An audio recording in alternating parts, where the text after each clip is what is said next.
अस्सलाम वालेकुम, कैसे हैं आप सब? उम्मीद करती हूँ कि आप सब ठीक होंगे।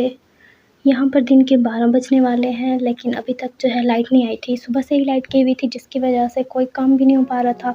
हम लोग नाश्ता करने के बाद बैठे हुए थे, तो मैंने सोचा कि मैं कुरेशा जो है वो पहले कर लेती हूँ। बाद में जो काम पानी वाले हैं या बिजली वाले हैं, वो उसके बाद में हम कर लेंगे। जो बैक साइड थी मेरे इस पैटर्न की, वो मैंने इतनी सी बना ली थी और अब मेरे पास सिर्फ़ एक और धागा बचा हुआ था, तो मैंने इसके साथ जॉइन कर लिया। और मुझे नहीं लगता कि ये धागा काफ़ी होगा इसकी बैक साइड को बनाने के लिए। और प्रॉब्लम ये होती है कि दोबारा से बाज़ार में जाकर वही शेड लेना मुश्किल हो जाता है, जो कि हम पहले यूज़ कर रहे होते हैं। बिजली नहीं थी तो कोई काम भी नहीं हो रहा था, तो मैंने अपने हैंड फ्री लिए और अपनी पानी की बोतल ली और चिल किया, क्योंकि जब तक बिजली नहीं आती हम और तो कोई काम कर नहीं सकते।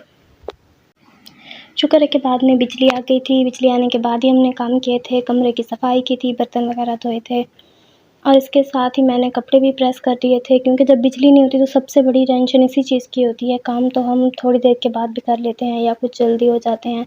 कपड़े प्रेस करना जो है उसी वक्त सर दर्द हो जाता है कि अब ये काम कैसे होगा।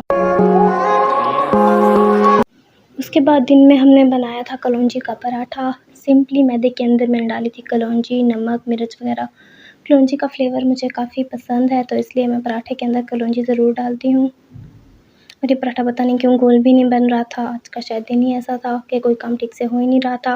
उसके बाद मैंने थोड़े से पानी के अंदर हरी मिर्च डाली थी, नमक और सुर्ख मिर्च डाली थी। उसके अंदर मैंने एक अंडे को फेंट लिया था और अब इस अंडे को मैंने पराठे के ऊपर डाल दिया था, पराठे की सिकी हुई साइड पर। अंडे को मैंने इस पराठे की साइड पर तो डाल दिया था, लेकिन इसको फैलाने के बाद जब मैं इसको लौटने लगी थी, तो तभी ये अंडा जो था वो नीचे गिर गया था और तभी ये पराठे का जो था सारा सत्यानाश हो गया था। इसको मैंने अच्छे से पलट तो लिया था, लेकिन फिर ये जो अंडा था वो सारा तवे पर चिपक गया था और पराठा अच्छे से बनकर नहीं आया। तो एक मैंने सिंपल पराठा बनाया था और दूसरा अंडे वाला पराठा था, जो कि ख़राब हो गया था। फिर दिन को हमने खाया था भुट्टा। इसे हम लोग सिट्टा कहते हैं और ये सिट्टा बहुत ही मज़े का था। इसकी मैंने एक साइड पर ही मसाला लगाया था, क्योंकि मुझे ये नमक मिर्च वाला पसंद नहीं है, तो मैं सिंपल ही इसको खाती हूँ। मसाला मुझे ज़्यादा अच्छा नहीं लगता। शाम को जब मैं गई थी मुर्गियों का पानी को फिल करने, तो वहाँ मिली मुझे 2 अंडे। हमारी मुर्गियाँ हफ्ते में 1-2 बार तो नहीं देती हैं अंडे। सर्दियों का जो मौसम होता है तो ये तकरीबन दिन से ही अंडे देती हैं, लेकिन गर्मियों में ये 1-2 दिन छोड़ के अंडे देती हैं, लेकिन गर्मियों की वजह से इनकी अपनी सेहत पर भी बुरा असर पड़ता है। शाम को मैं सब्ज़ी बनाई थी लौकी की, इसे लौंग मैंने भी कहते हैं,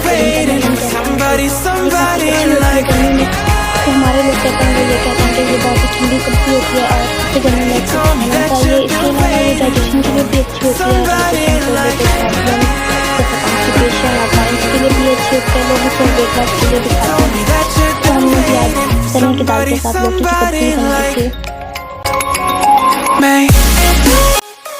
लौकी को मैंने काट के इसको चने की दाल के साथ बॉयल होने के लिए छोड़ दिया था।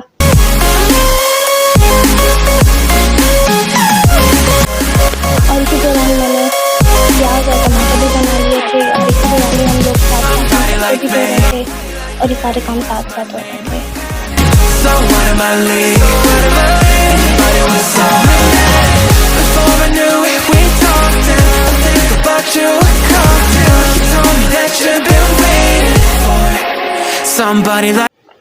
सालन बनाने के लिए मैंने ऑयल के अंदर प्याज हल्के ब्राउन कर लिए थे और इसी के अंदर नमक मिर्च डाल दी थी और मिर्च डालने के फ़ौरन बाद ही मैंने इसके अंदर टमाटर डाल दिए थे, ताकि मसाला जल ना जाए।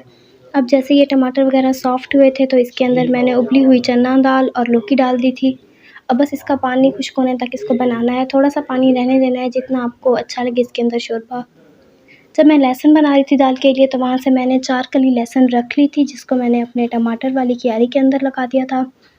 होप्स हो के टमाटर भी ग्रो कर जाएँ और हमारे लहसुन भी ग्रो कर जाएँ।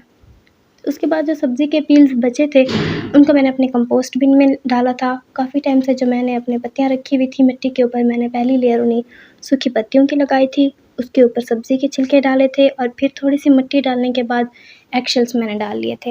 एगशेल्स काफ़ी टाइम से धूप के ऊपर रखे हुए थे, इसी वजह से वो कुरकुरे हो गए थे और वो जल्दी से ही जैसे ही मैंने उनको तोड़ा तो वो छोटे-छोटे टुकड़ों में टूट गए थे।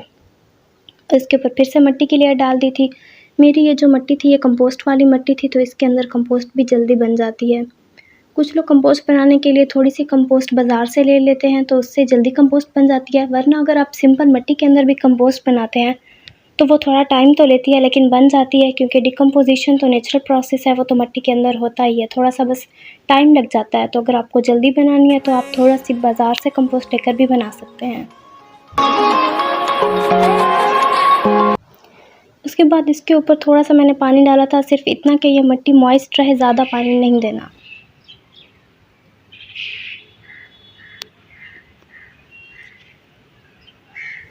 काफ़ी टाइम के बाद ये गुलाब का फूल खिला था यहाँ पर, क्योंकि गुलाब जो था वो काफ़ी स्ट्रेस में था दीमक की वजह से। गार्डन क्योंकि बारिश की वजह से काफ़ी ज़्यादा नमी हो गई थी, तो यहाँ पर मिली मुझे छोटी-छोटी सी सिप्पियाँ, और ये अब काफ़ी ज़्यादा तादाद में थी। अब जो जितना ज़्यादा टाइम तक धूप रहेगी, फिर उसके साथ मिट्टी भी सूख जाएगी, तो ये भी खुद ब खुद ख़त्म हो जाएंगे। आज के लिए इतना ही। वीडियो अच्छी लगे तो इसको लाइक करें, सब्सक्राइब करें और शेयर करें। Thank you.